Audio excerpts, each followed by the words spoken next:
আর আরেকটা বিষয় হচ্ছে কি দায়টা কে নিবে, দায়টা যথারীতি এই যে সরকারকে বহন করতে হবে। সরকার যে একটা সেই কি পর্যায়ে চলে গেছে, এটা তো এইগুলার দায়ী তো, নাইলে তো আর সরকার এরকম একটা মধ্যখানে মাত্র 6 মাস হয়েছে সরকারের বয়স, এরকম সময় তো এরকম একটা আনকমফোর্টেবল পজিশনে পড়ার কথা না। যে আপনি সংসদে বাজেট বক্তৃতায় আপনি বলেছেন যে সরকারের রাসেলস ভাইপার চলে এসেছে, বেজি নেই কেন?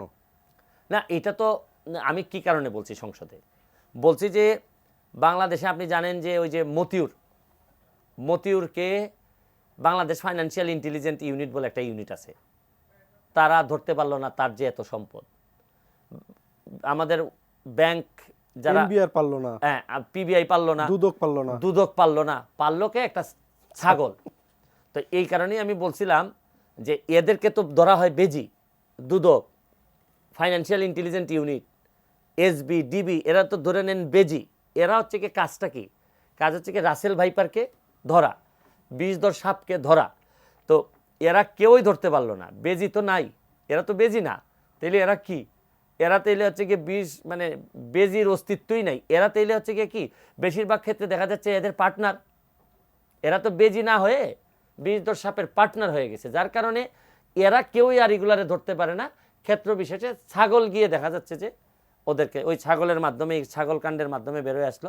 এই জন্যই মনের দুঃখে আমি সংসদে এই কথাটা বলছিলাম যে মাননীয় প্রধানমন্ত্রী, আমার সমস্যাটা কোথায় জানেন? আমার সমস্যা হচ্ছে গিয়ে আমি মাননীয় প্রধানমন্ত্রীরে অন্ধের মতো পছন্দ করি, আর আমি তারে খুব কাছ থেকে দেখছি, তার জীবনযাত্রা সব কিছু দেখছি। আমার জানা মতে আমি কখনো তারে ব্যক্তিগতভাবে কোনো দুর্নীতির জায়গায় আমি পাইনি। আমার কিন্তু গন্ধটা আপনাদের চেয়ে অনেক বেশি, আমি অনেক ভিতরে গিয়ে দেখতে পাই। কিন্তু ওনার সমস্যাটা কোন জায়গায় জানেন? সমস্যা হচ্ছে আশেপাশে যারা অনেকেই আছে তারা তার স্ট্যান্ডার্ড ক্যারি করে না, এবং ওনার এই এই এই ক্ষতিটাই ওনাকে সবসময়, আপনি একটা জিনিস খেয়াল করে দেখেন, বঙ্গবন্ধু, আজকে বঙ্গবন্ধুরে সবচেয়ে বেশি ক্ষতিগ্রস্ত করছে তো যারা বেশিরভাগ সময় যারা নিজেরা দুর্নীতি করে বঙ্গবন্ধুর নাম নেয়। তখন মানুষ স্বভাবতই মনে করে যে তুমি এরকম একটা মানুষের নাম নিয়ে তুমি আবার দুর্নীতি করতেছো, তখন বঙ্গবন্ধুর ইমেজটারই এরা ক্ষতিগ্রস্ত করে, নেত্রীর ইমেজ ক্ষতিগ্রস্ত করে। দেখবেন 2 নম্বরই করার পরে যদি নেত্রীর আশেপাশে থাকে তখন মানুষ কি মনে করে দেখেন, আপনি আমি খেয়াল করে দেখেন, আজকে যে সিচুয়েশন দাঁড়াইছে, এই সিচুয়েশনের বহু আগে আমি চিৎকার করছি। আপনার জানা আছে কতগুলো লাইভ আমি দুর্নীতিবাজদের বিরুদ্ধে করছি। দুর্নীতিবাজ তখন বেশিরভাগ দুর্নীতিবাজ ছিল দলের ভিতরে ছিল, সরকারের ভিতরে ছিল, আমি এদের বিরুদ্ধেই কথা বলছি। এই জন্য তো আমাকে অনেকে মনে করতেন যে আরে না ও তো কি আওয়ামী লীগ করে। আমি যদি আন্তর্জাতিক অপরাধ ট্রাইব্যুনালের প্রসিকিউটর না হইতাম, এতদিনে কিছু কিছু দুর্নীতিগ্রস্ত আওয়ামী লীগের আছে তারা আমার জামাত বানাই ফেলতো। শুধু ট্রাইব্যুনালে আমার প্রসিকিউটর ছিলাম, আর আমার চরিত্রের মধ্যে কোনো দুর্নীতি নাই, আর আমি কোনোদিনই দলের সাথে কোনোদিন আমি বেইমানি করি নাই। কতগুলা সিচুয়েশন আসছে, এই কারণে আমি পারি নাই। কারণ এদের একটা স্বভাব আছে, যারাই 2 নম্বর আওয়ামী লীগ, টের পাবেন কেমনে, এরা কোনো ভালো ছেলে আওয়ামী লীগ করলেই এরা কোনোভাবে চায় যে জামাত শিবির বানাই ফেলতে।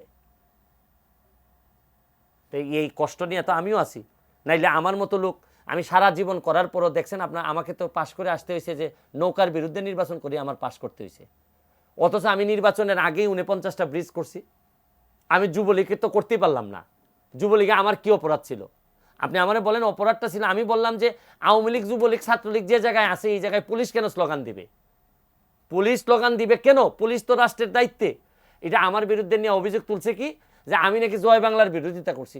আরে কই জয় বাংলা, জয় বাংলা আর কই, আর কই পুলিশ তো তেল মারতেছে, এবং পুলিশ ডিপার্টমেন্ট বিব্রত এই বিষয় নিয়ে। আমি ভিডিও করে বললাম যে বেশি প্রেম দেখানো ভালো না, এই জন্য আমারে করলো কি যুবলীগ থেকে অব্যাহতি দিয়ে দিল।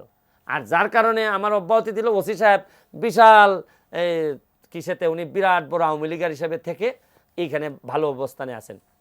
তাহলে আপনি বুঝতেছেন ক্ষমতাটা কোন জায়গায় চলে গেছিল, যে একজন ওসি যুবলীগের আইন সম্পাদকের চাকরি খেয়ে দিচ্ছে।